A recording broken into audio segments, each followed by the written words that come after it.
Fleet Commander Keshatar stood on the bridge of his massive flagship, watching the stars through the viewing screen. 3,000 ships moved behind him in perfect formation. The Vorthak Empire had conquered 17 different worlds in the past 10 years.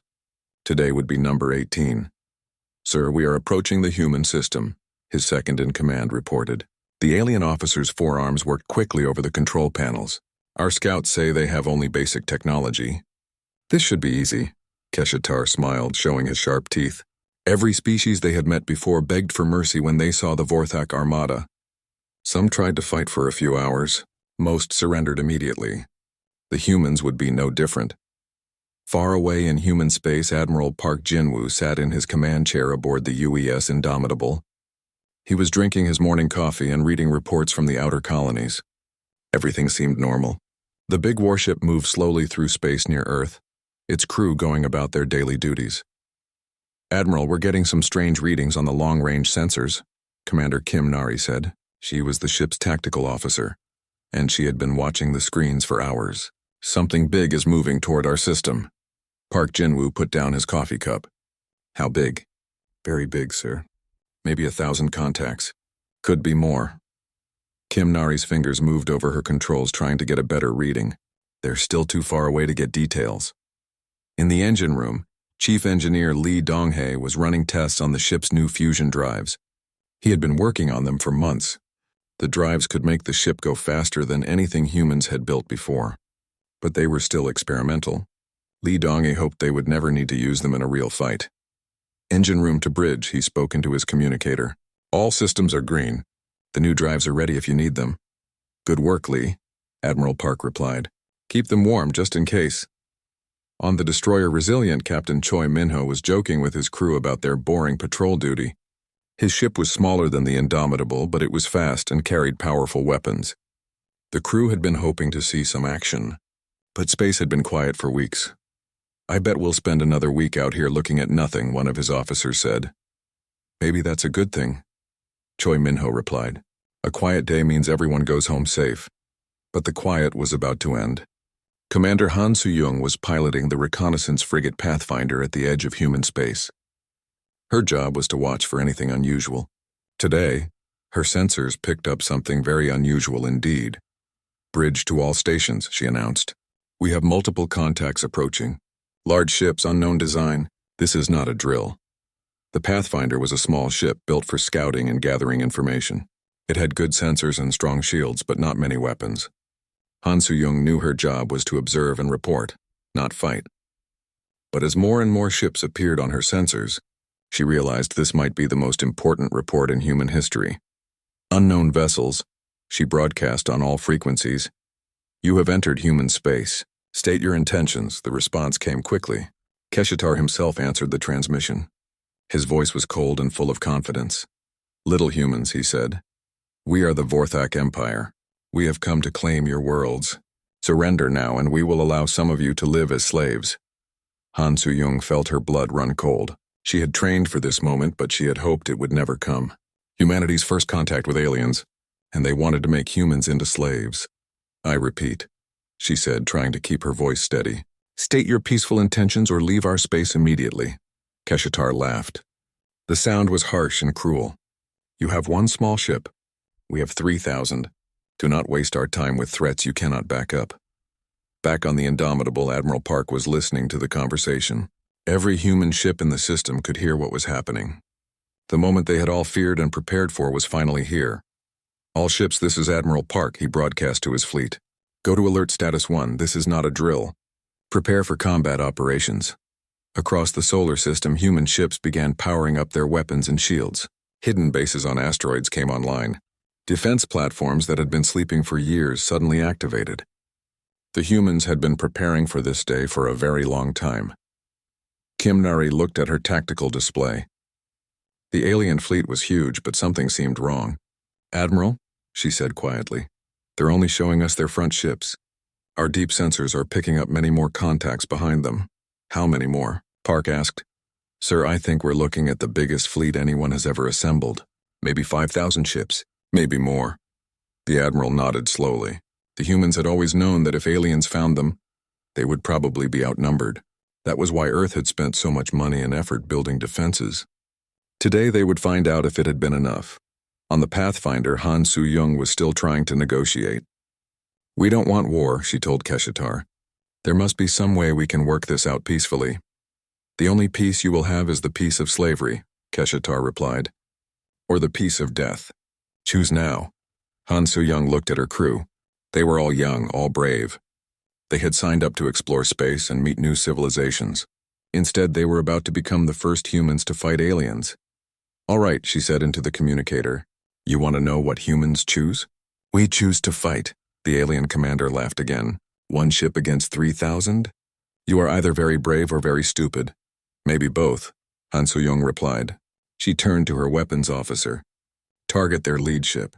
Let's show them what humans can do." The first shots of humanity's first interstellar war were about to be fired.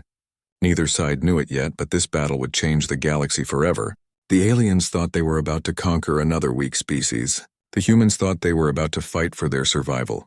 Both sides were wrong. They were about to discover what happened when predators met other predators among the stars. The first alien weapon hit the Pathfinder like a hammer blow. Commander Han Soo-young felt her ship shake, but the lights stayed on and the systems kept working. Her tactical officer looked confused. "Ma'am, their energy beam just stopped. Our shields absorbed all of it." Han Soo-young smiled grimly. The aliens didn't know about human shield technology. Earth scientists had been working on energy absorption for decades. They had built these shields expecting to fight enemies who used energy weapons. "Return fire," she ordered. One round center mass on their lead ship. The Pathfinder's railgun fired a single metal slug at incredible speed. The projectile moved so fast it was invisible. Traveling at a significant fraction of light speed, it hit the first alien cruiser and punched straight through it. Then it hit the second ship behind it. Then the third. All three alien ships exploded in brilliant flashes of light. Keshatar stared at his tactical display in shock. 3 of his best cruisers had just been destroyed by one shot from a tiny human ship. That was impossible. His ships had shields too. They should have stopped any primitive kinetic weapon. How did they do that? His second-in-command asked. "I don't know," Keshatar admitted, "but it doesn't matter. Order the entire fleet to attack. Destroy that ship immediately." Back on the Indomitable, Admiral Park was watching the battle unfold on his screens. The Pathfinder had just proved that human weapons could hurt alien ships, but one small frigate couldn't fight 3,000 enemies.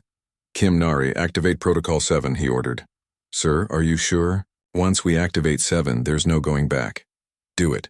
Commander Kim Nari pressed a series of buttons on her console. Across the solar system, hidden installations began coming online. For 50 years, humans had been preparing for this moment.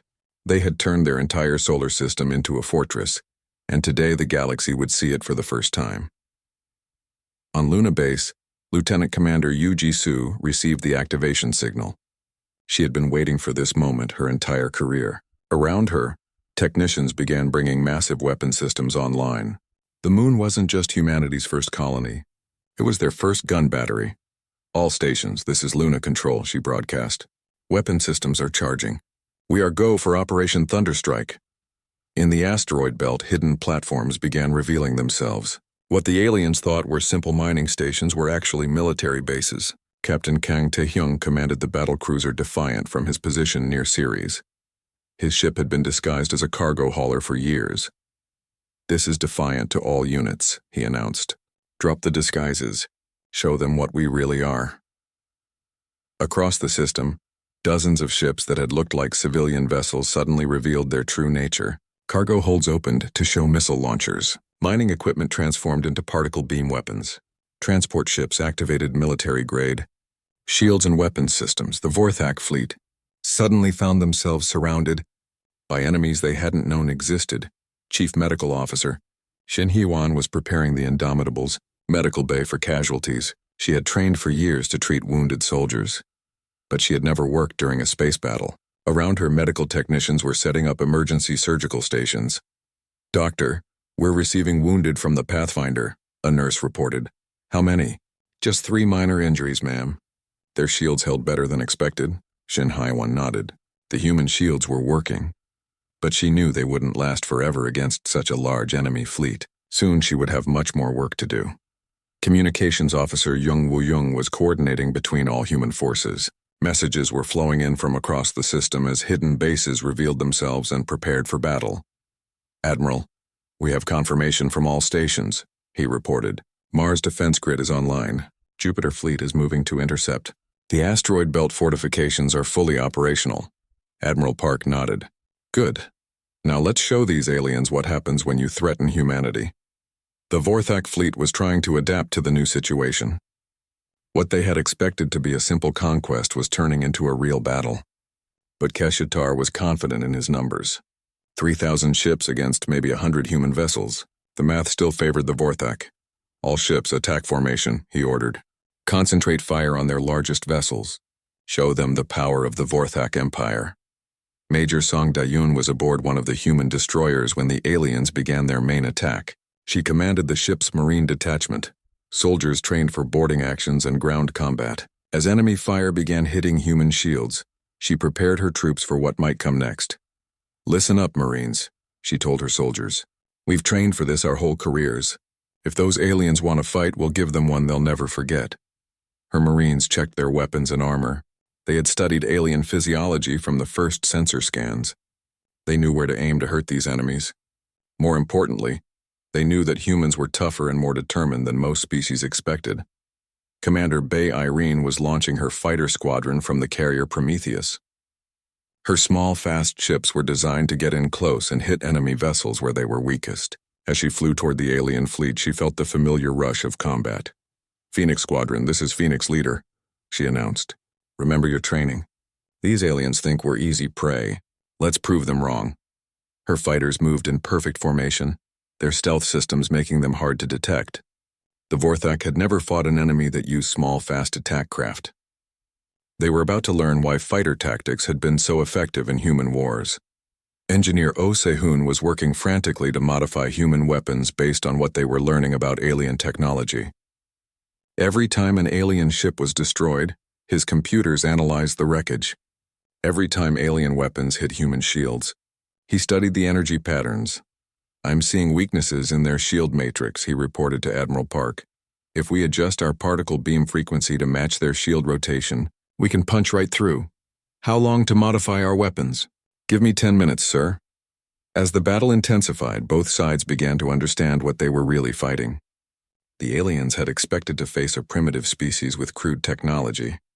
Instead, they found themselves fighting an enemy that had been preparing for war for decades. The humans had expected to face technologically superior aliens with advanced weapons. Instead, they discovered that their enemies relied on numbers and brute force rather than innovation and tactics. The real war was just beginning, and neither side was what the other had expected. The trap was sprung. Admiral Park watched as hidden weapon platforms throughout the asteroid belt revealed themselves. What had looked like empty space suddenly filled with missile launchers, particle beam arrays, and kinetic weapon batteries. The aliens had flown straight into the middle of humanity's carefully prepared kill zone. "Fire all batteries," Admiral Park ordered. Across the solar system, human weapons opened fire simultaneously. The aliens had never seen anything like it. Every asteroid, every moon, every space station was armed. Humanity had turned their entire home system into a fortress, and now the fortress was fighting back. Captain Kang Tae-hyung commanded the battle cruiser, defiant from his hidden position near Ceres. His ship carried experimental particle cannons that could cut through alien shields like they were made of paper. As enemy cruisers moved into range, he gave the order to fire. "All guns target the flagship formation," he commanded. "Show them what human engineering can do." The Defiant's main guns fired beams of pure energy that sliced through 3 alien ships in seconds. The Vorthak shields, designed to stop energy weapons, couldn't handle the focused power of human particle technology.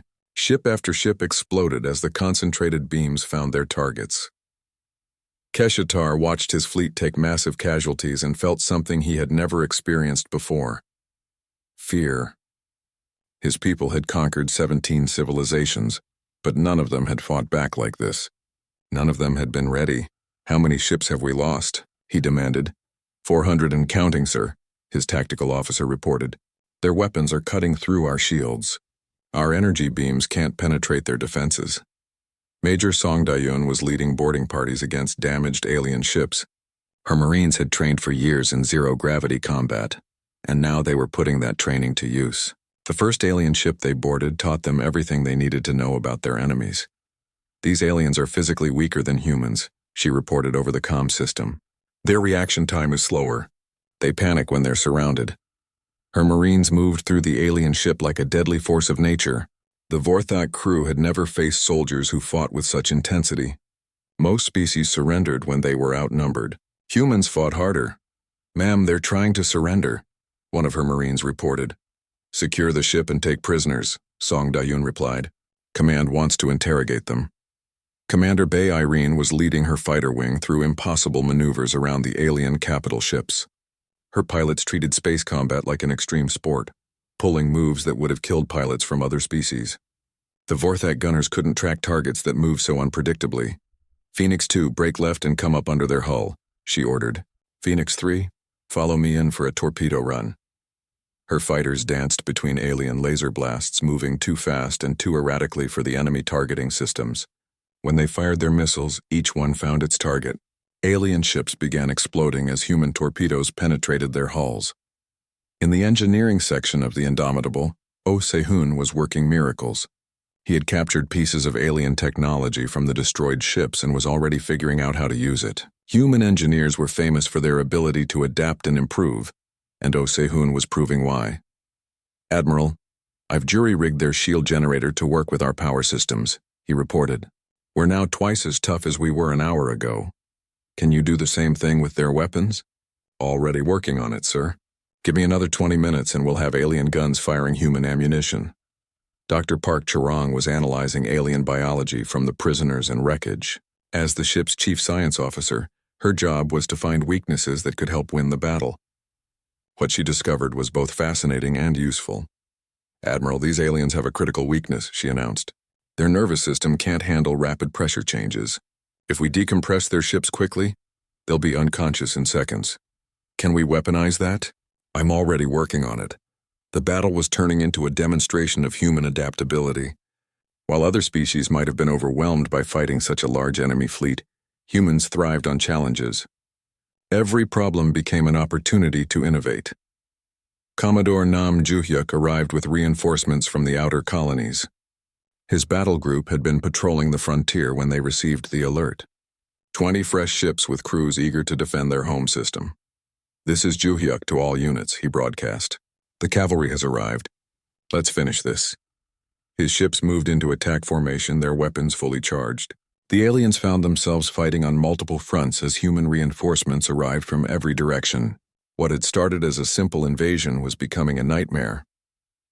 Lieutenant Commander Yu Jisoo was coordinating the stealth squadron from Luna Base.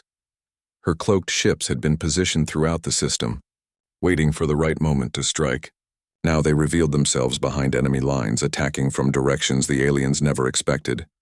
"Stealth Squadron, this is base control," she announced. "Execute Phantom Protocol. Hit them where they can't see it coming." Invisible human ships began launching surprise attacks on alien supply vessels and command ships. The Vorthak fleet found itself under attack from enemies they couldn't detect until it was too late.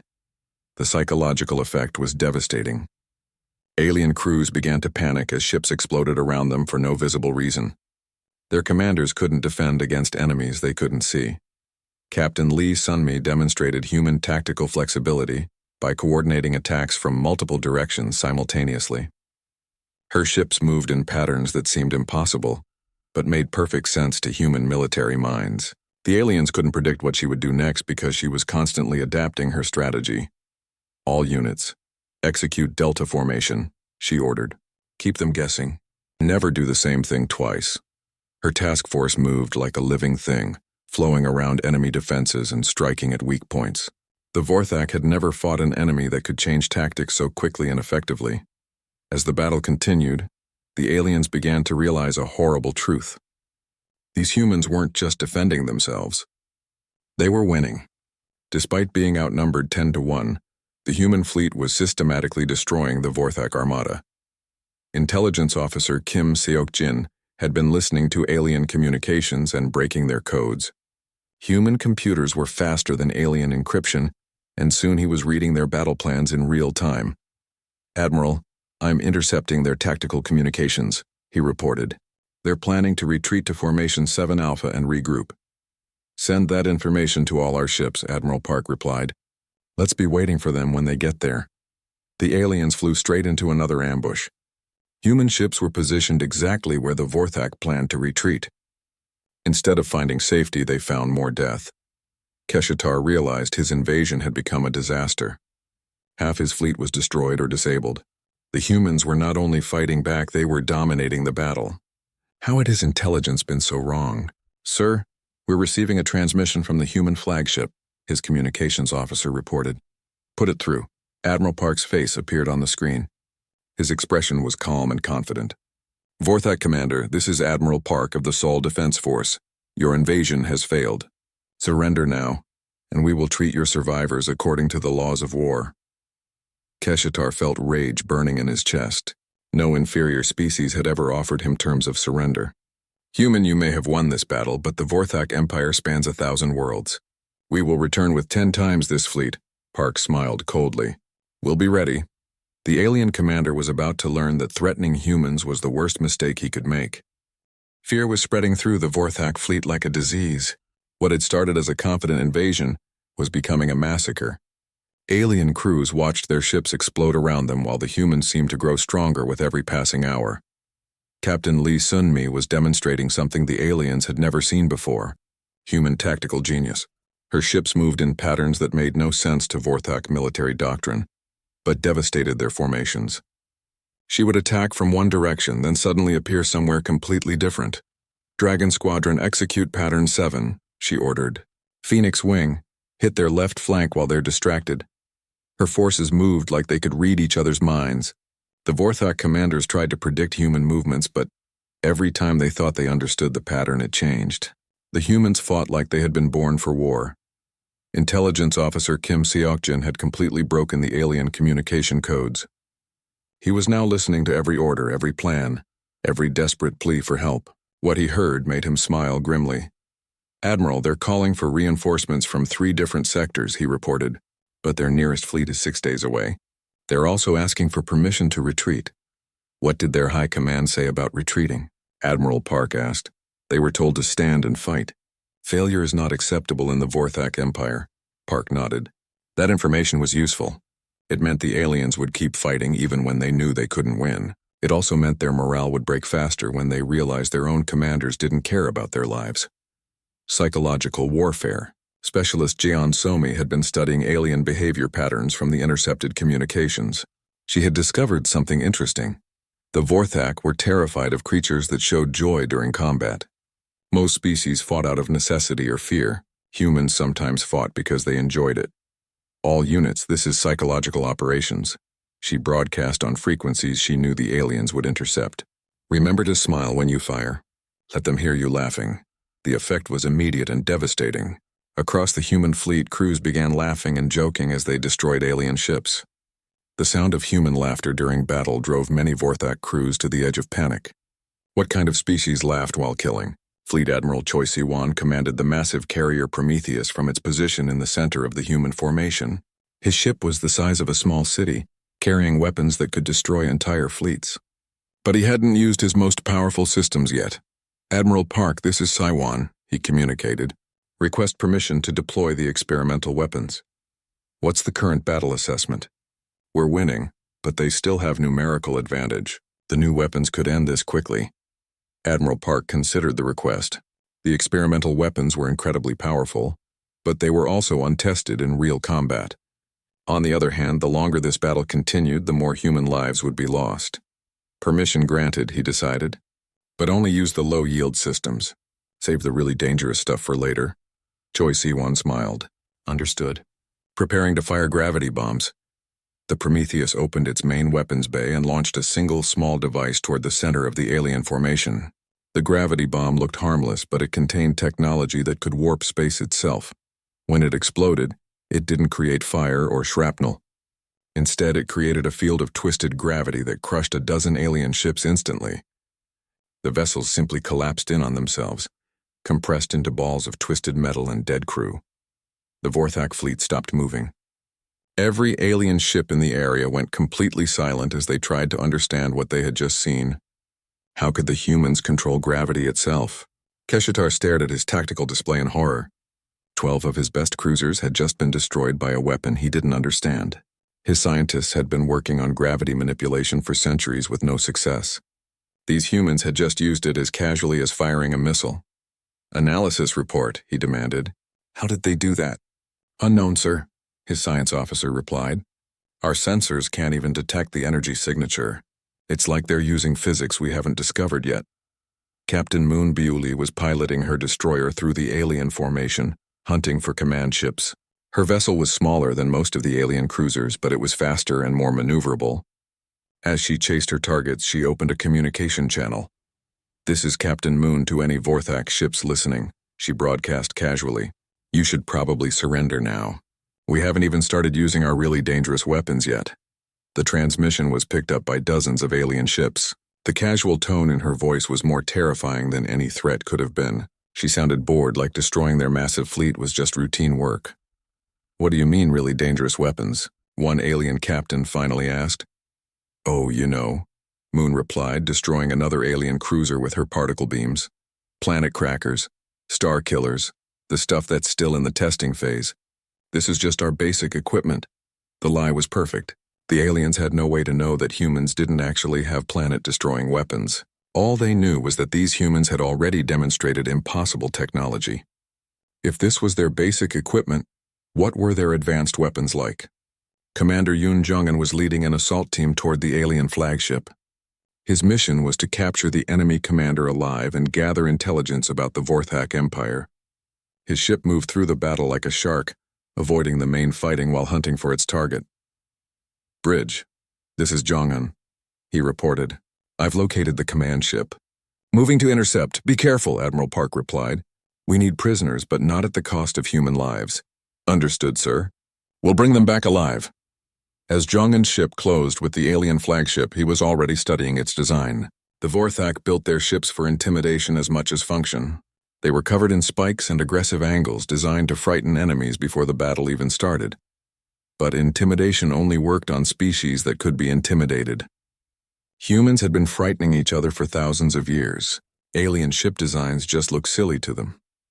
Dr. Park Charong had been analyzing more captured alien technology and biology samples.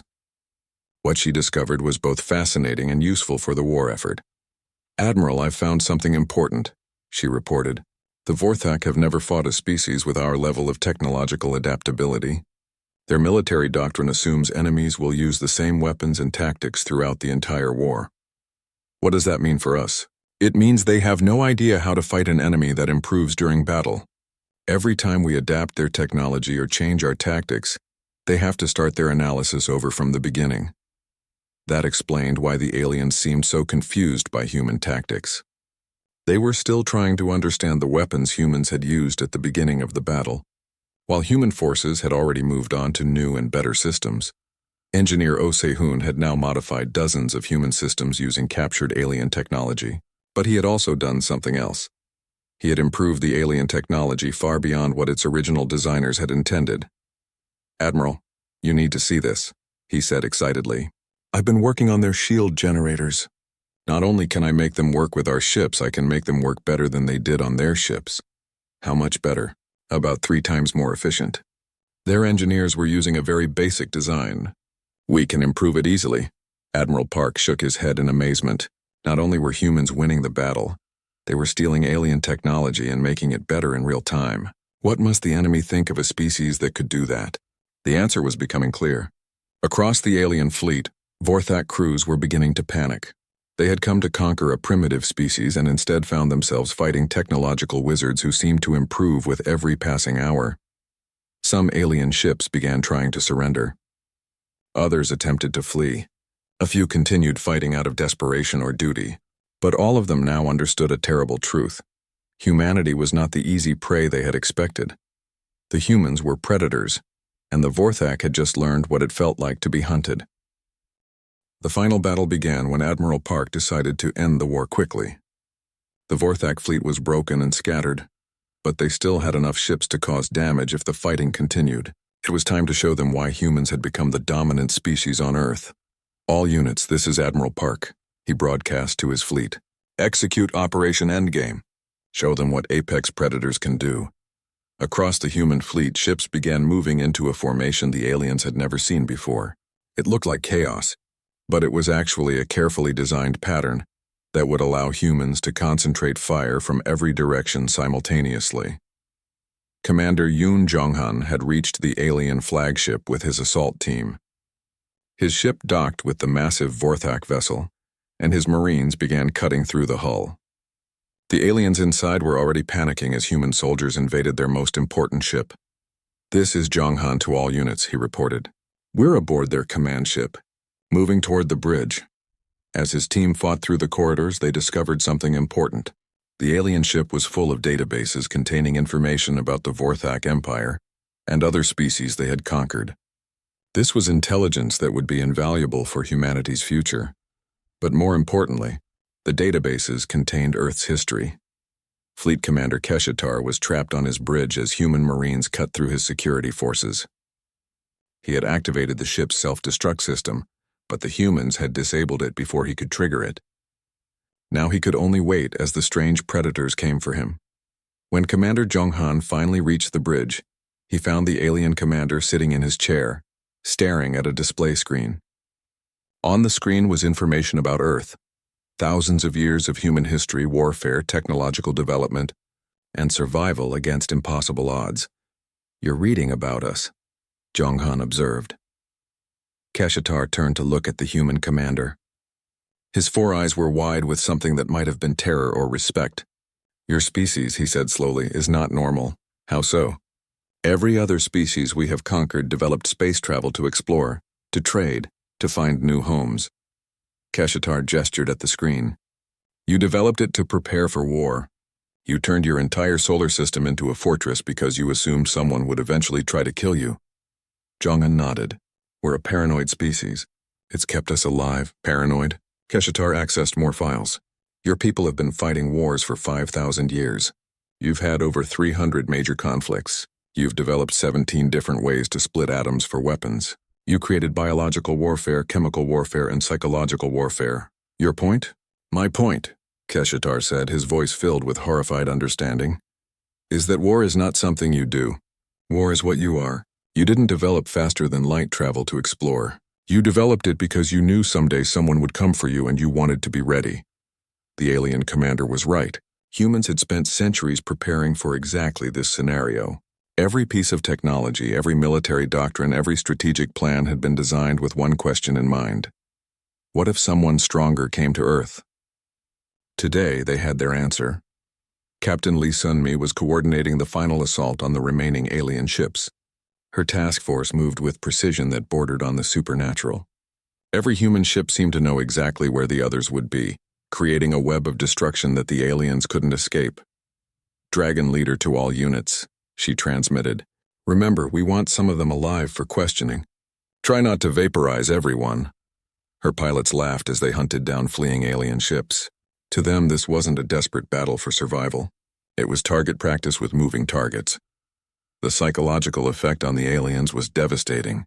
They had come here expecting to fight terrified primitives begging for mercy. Instead, they found a species that treated interstellar warfare like a sport. Colonel Shin Ryujin was already planning humanity's next moves. As the head of strategic planning, her job was to think beyond this battle. The aliens had mentioned that their empire controlled 1,000 worlds. That meant humanity now had 1,000 potential targets. Admiral, recommend we begin planning offensive operations, she transmitted to Admiral Park. If their empire spans 1,000 worlds, we need to ensure they can never threaten Earth again. Agreed. Begin preliminary planning for expeditionary forces. The aliens who were still alive to hear this transmission felt their blood freeze. These humans weren't content with just winning a defensive battle.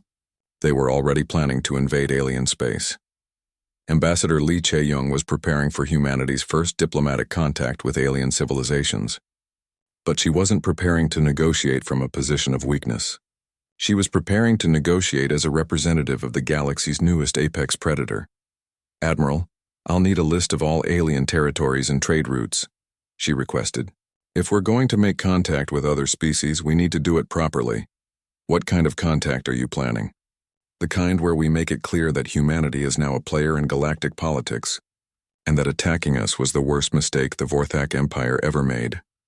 Fleet Admiral Choi Saiwan was demonstrating the full power of human engineering. The Prometheus launched weapon after weapon that the aliens had never seen before. Nano-disassembler clouds that took apart alien ships at the molecular level. Kinetic penetrators that moved at significant fractions of light speed.